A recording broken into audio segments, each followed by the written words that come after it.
How to start? Nobody knows exactly how to start.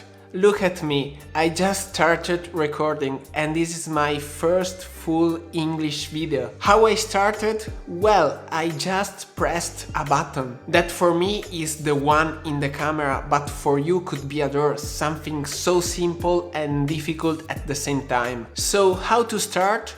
Close your eyes, take a short but deep breath and take that step as you had to take a cold shower.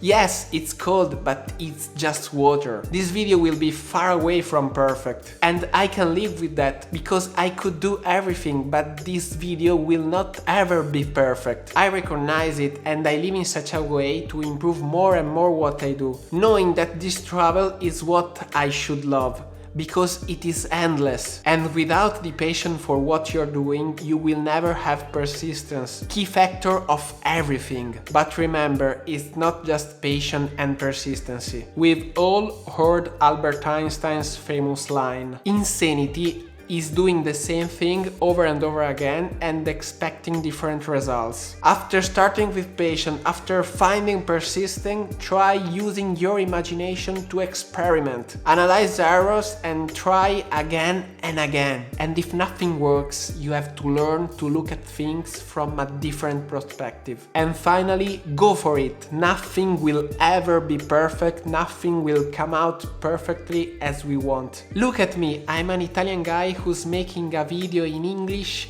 which will probably be seen by only himself, but nevertheless I started.